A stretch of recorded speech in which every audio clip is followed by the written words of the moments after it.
مسلمہ کذاب اور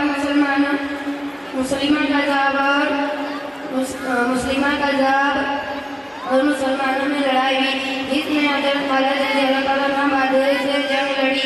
مسلمہ کذاب اور مسلمانوں میں لڑائی ہوئی جس میں حضرت خالد رضی اللہ تعالیٰ عنہ بہادری سے جنگ لڑی. مسلمہ کی فوج اور مسلمانوں میں لڑائی ہوئی. مسلمہ کذاب کی جنگ بھاگ گئے اور مسلمان بھی مارے گئے.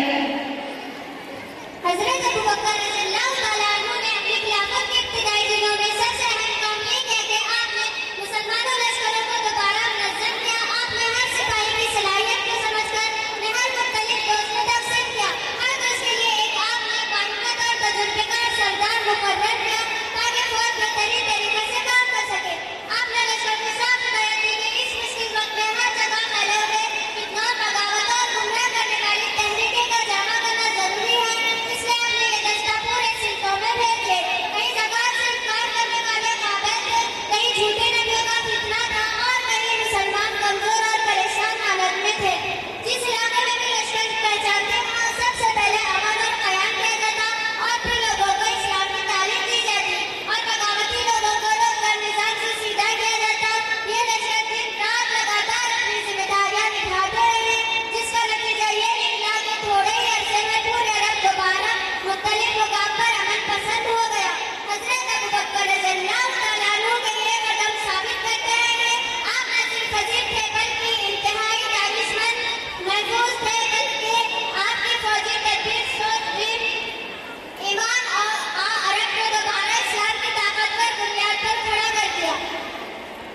ذکر علی کو یارو چہرے دکھلائے، ذکر معاویہ لوگوں نسلیں بتلائے. ذکر علی کو یارو چہرے دکھلائے، ذکر معاویہ لوگوں نسلیں بتلائے. علی معاویہ ہے بھائی راہ عظیمت کے راہی، علی معاویہ ہے بھائی راہ عظیمت کے راہی. جب یہ کہتے ہیں گم گر جلتے ہیں، جب یہ کہتے ہیں گم گر جلتے ہیں. صحاب کے خادم ان کے نوکر ہیں، اہل بیت نبی کے گھر کے نوکر ہیں.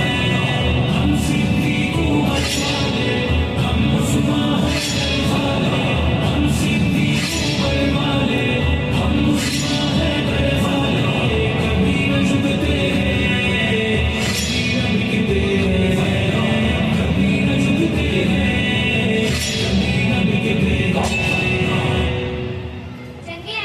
جنگ یمامہ ابتدائی ختم نبوت کے تحفظ کی پہلی جنگ.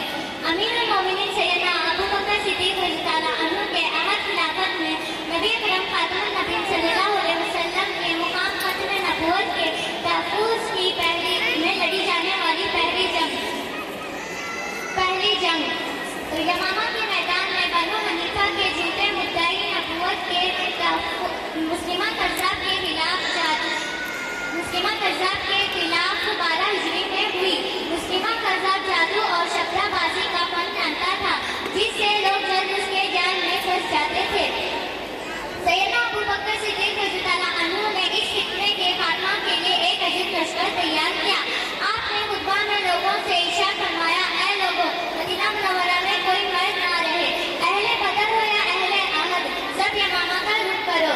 اہل مدینہ منورہ کہتے تھے، بہت خدا ہم نے ایسی جنگ نہ کبھی پہلے لڑی نہ بعد میں لڑی. اس جنگ میں سب سے پہلے سیدنا ابراہیم رضی اللہ عنہ، پھر سیدنا شہر مقبل میں ولید رضی اللہ عنہ، پھر آخر میں سیدنا خالد بن ولید رضی اللہ عنہ نے مسلمانوں کی لشکر کی کمان سنبھالی. 12,000 مجاہدین ختم نبوت، 30,000 منکرین ختم نبوت کے سامنے سینہ ستر ہوئے. اس جنگ میں بنو حنیفہ کے بعد میں اتنا خون بہا کہ اسے حجۃ الموت کہا جانے لگا. اسود عنسی حضور صلی اللہ علیہ وسلم کے وفات سے کچھ پہلے قبیلۂ عنس کے ایک شخص نے نبوت کا دعویٰ کیا. اس کا نام ابہارا تھا اور اسود کہلاتا تھا. قبیلۂ اسد کے لوگ اس کے پیرو ہو کر اسلام سے ہٹ گئے. اس نے اچھی خاصی فوج تیار کر نجران پر حملہ کر دیا اور وہاں کے گورنر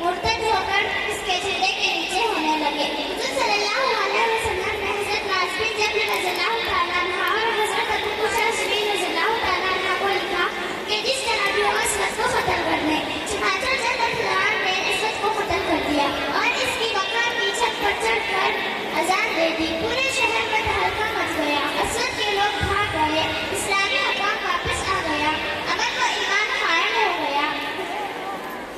اس وجہ کی خبر حضور صلی اللہ علیہ وسلم کے انتقال کے دوسرے دن مدینہ پہنچی۔ حضرت ابوبکر رضی اللہ تعالیٰ عنہ کی خلافت میں یہ پہلی خوشخبری تھی جو مدینہ پہنچی۔ حضرت ابوبکر صدیق رضی اللہ تعالیٰ عنہ کی زندگی ایمان، سچائی، وفا، ہمت اور عقلمندی کا بہترین نمونہ ہے۔ اپنے مشکل ترین دور میں اپنی امت کو سنبھالا،